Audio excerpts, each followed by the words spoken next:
y'all. My name is Ajani, and I am here at Creative Suitland for our new series called Voices of the Village. This is where we emphasize and uplift our very own voices within our very own community and our very own house.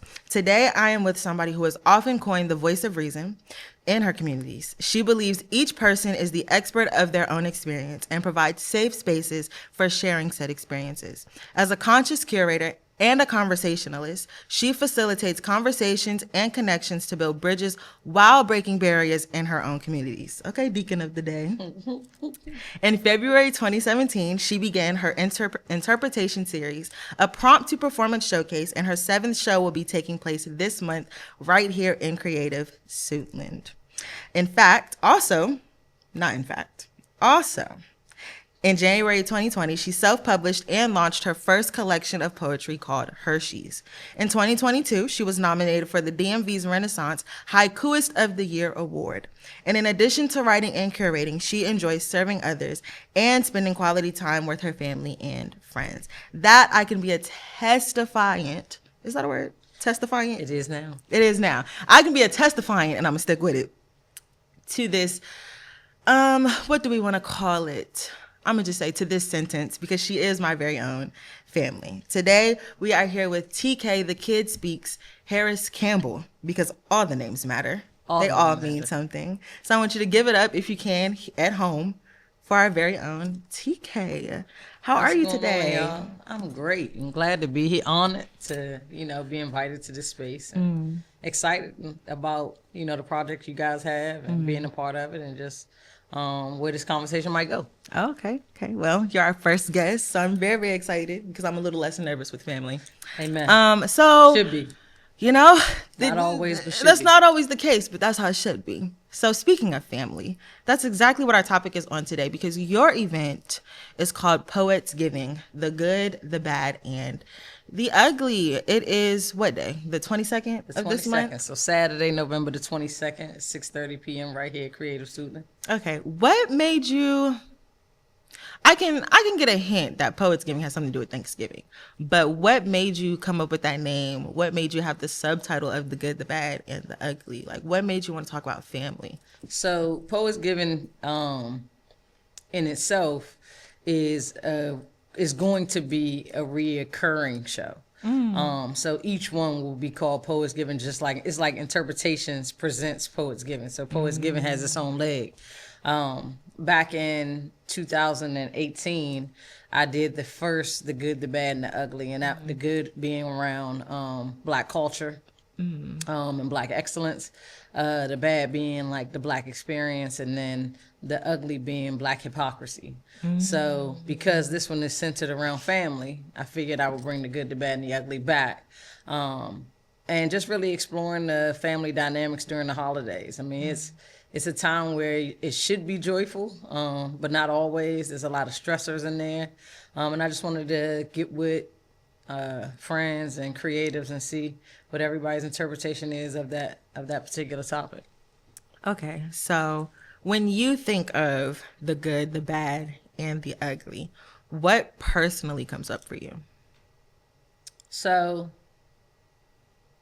it's crazy that you asked me that, because I sent out an invite earlier to not all of my cousins, but all the ones that I got contact information for, I guess I say, because I want to make sure that we honor our grandmother during the show. Because her birthday, she'll turn 93 on the 20th. Shout out Blanche. Shout out Blanche. Big 93. The matriarch. The matriarch. And so I think that, our grandmother represents all three of those things. And while there's just a small piece of what I would consider ugly, I feel like it is all in all of us. And I feel like that's the honesty around, or the vulnerability around being honest about how we show up in the world, So she is definitely all of the good, all of it. Anything that you could think of, a family, she is that, you know what I mean? But then over the course of time and life and experiences and stuff like that, there's always going to have some bad that shows up and some ugly that shows up too. So when I think about the whole experience, I think of my grandmother, to be honest. I say all that to say I think of my grandmother. Okay. How has your own family, blood or chosen, because they both family, how has your own family shaped your creative eye as a curator? So I think in all ways, if you say in what ways, I would say in all ways. One of the things that's most important to me is that things are inclusive and exclusive, right? So all of the interpretations, it's a by invitation only showcase. So in order to participate, it's not like an open mic. You can't sign up. You can't just say, hey, what about me? You definitely have to be invited into it. So it's inclusive in the sense that it could be any artist, but it's exclusive in the sense that it has to meet the level of mission and integrity, right? So I feel like the people around me have influenced that kind of passion and intention to put into work. Growing up, especially in a very Christian but non-denominational environment. When I was younger, there was always a group for something inside the church, right? And so I think I've made it a part of my mission to not replicate that, but to create spaces for all of the people who are in my life or that is important to me to have a safe space to do. So like couple therapy, interpretations, like got a project working on steps in the right direction around the kids. So everything that I do, I want to be touching all the different segments of my life.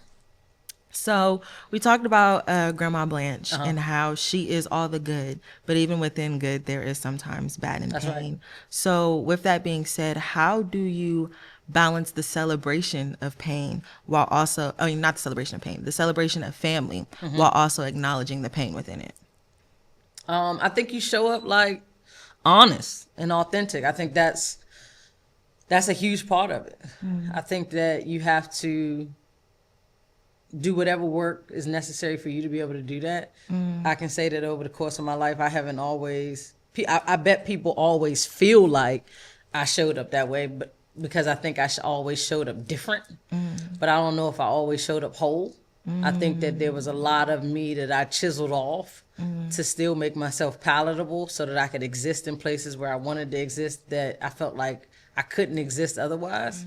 So I think the most important thing to be able to balance the two is to show up honest and authentic. So with showing up honest, we know that there is time and place for everything. Yeah, 100%. Right? So what does that look like daily? How do you show up honest daily, knowing that there's time and place?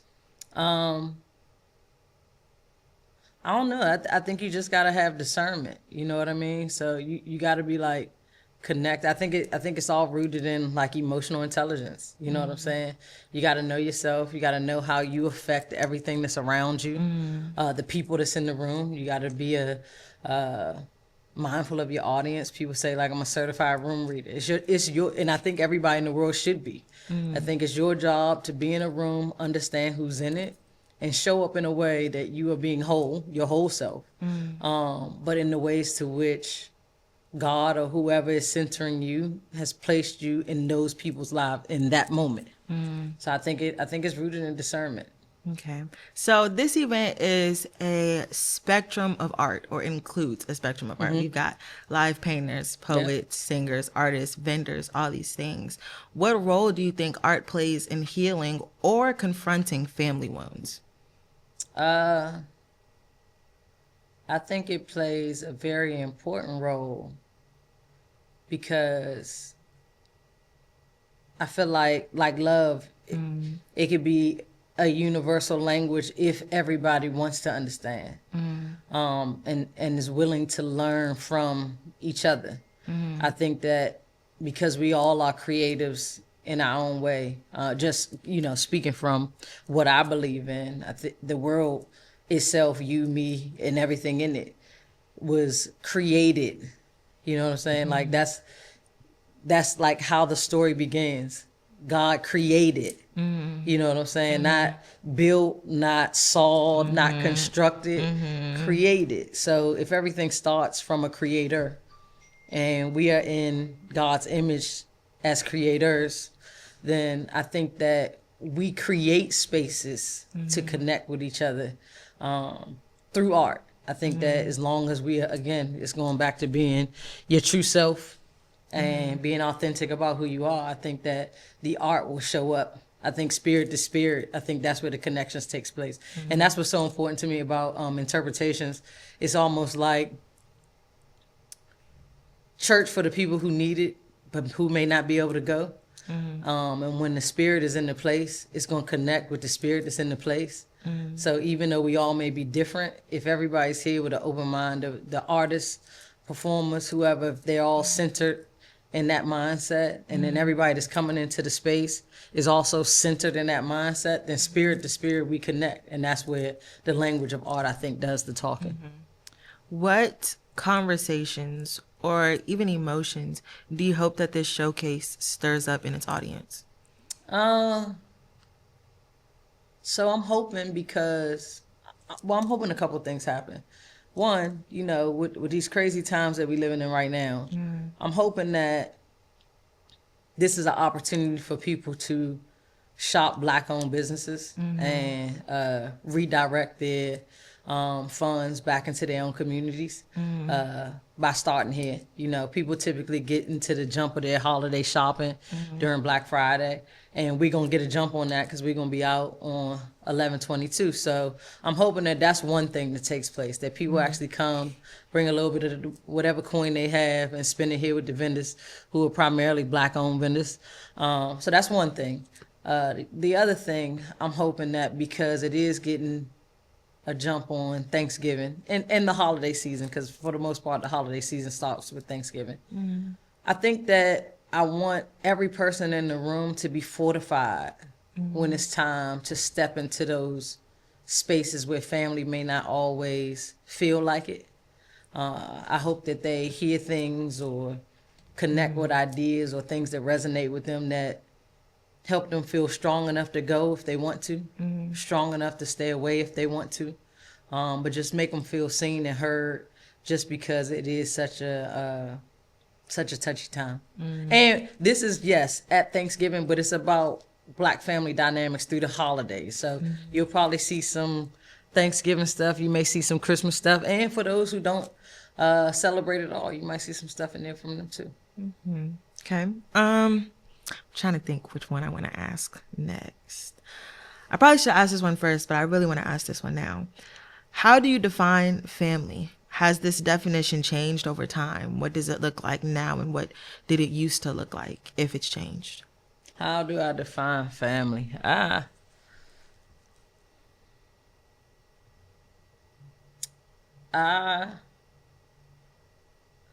guess simply I define it as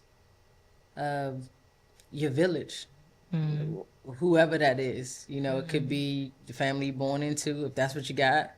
It could be people you had to choose over time, if that's what you had to do too. So I really feel like it's your village. I think the most important part about it is that whether it is your born family or just a chosen family, I think that either way you get to choose those people. Yeah. Even the people you're born into, you can choose. You know what I'm saying? So I wouldn't take for granted the idea that just because we are blood related, that we are not choosing to be family. You know what I mean? Just because we are family. So you said, has it changed over time? Like my idea about it changed over time.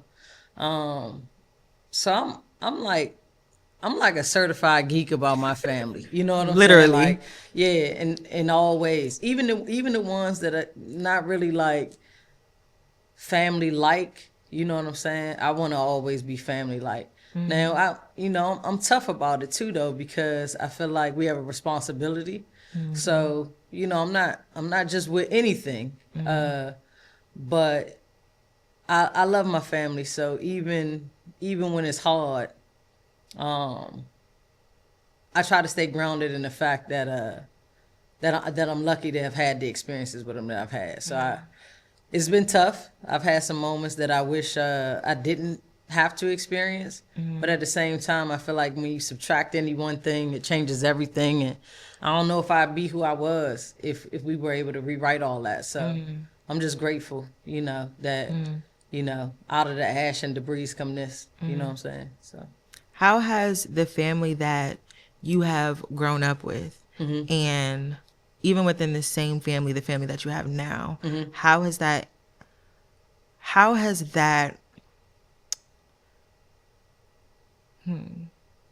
thinking, how has that taken place in and played a part in the vision of this specific interpretations?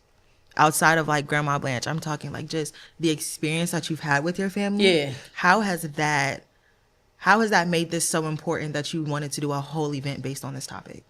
Oh, yeah. I mean, just because it's in the fabric of everything that I am, from the time I was born to sitting down at this table with you.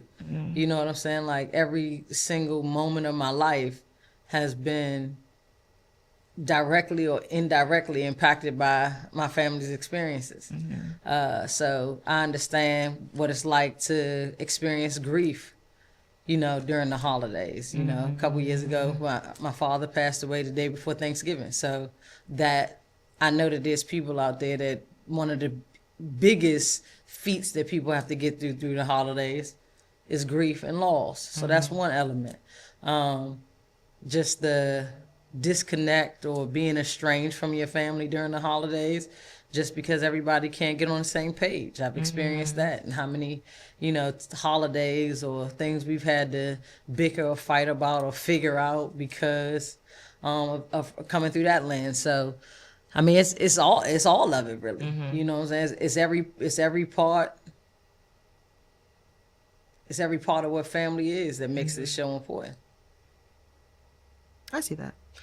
This event, it encompasses a multi-generational. Like we've got littles, we've got, you said you wanted to celebrate your grandma, my great grandma, Grandma Blanche. And so with it being multi-generational, what does that mean to you? Like, what does that symbolize for you? How important was that for you? I think what it symbolizes is what everything should symbolize, which is past, present, and future. I think it's very important to know where you come from, and celebrate the people that have gone before you. I think it's very important to know where you are and, be honest about those places, because then that helps kind of dictate where you go. You know what I mean? So my son is going to be the first teen spotlight of this show.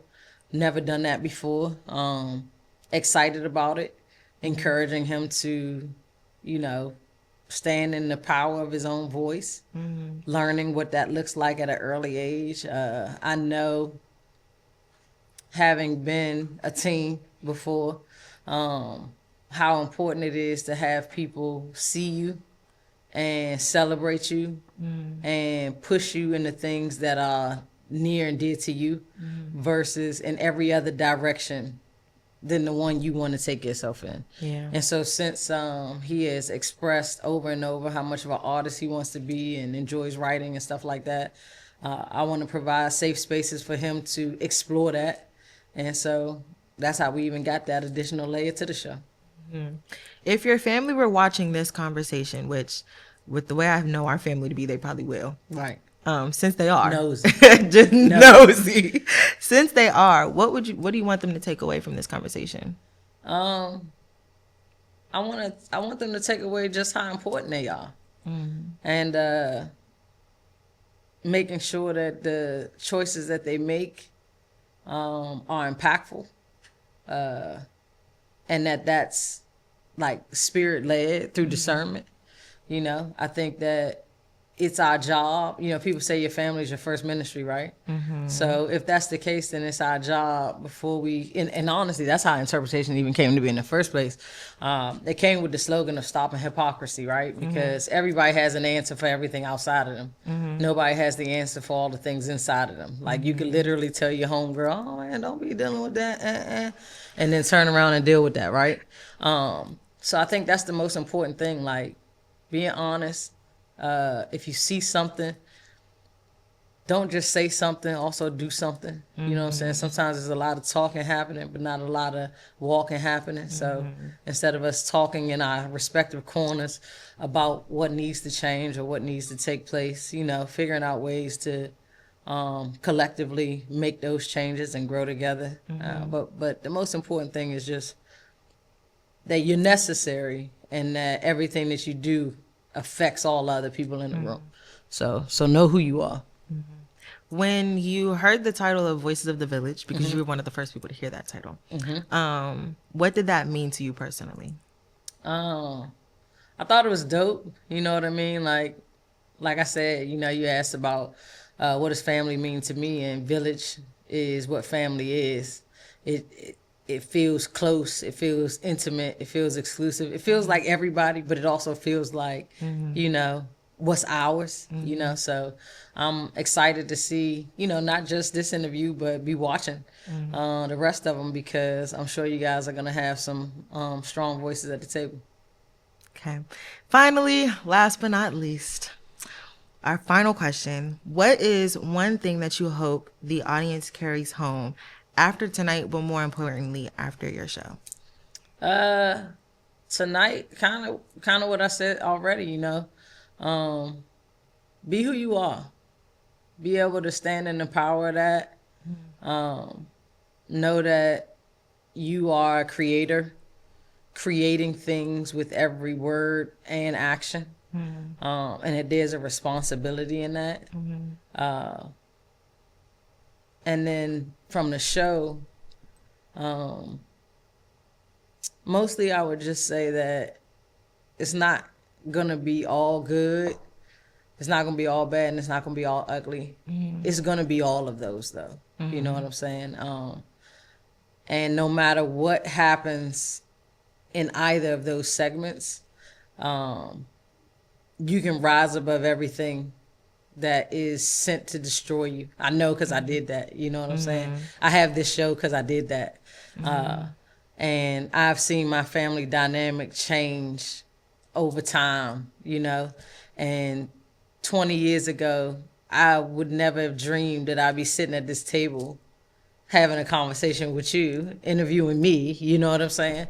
But this is a testament to that, you know what I'm saying? So you don't always have all the answers. You just have to trust that if you show up the way you were created to show up in the world, it's gonna take care of itself. So. Well, you heard it here first, folks. Family dynamics can change over time, with time, in time, after time, before time, all the things. And I think if you want to see something like that up close, personal, front row seat, then you should come to Interpretations, the good, the bad, and the ugly, PoetsGiving, because what better than to hear from somebody's lived experience, something that you might be going through, to know that you can get over. Well, see y'all later on the next episode of Voices of the Village. Patreon, you'll see it first. YouTube, you'll get it next. And that's that on that. Once again, I'm your host, Ajani, and see you next time.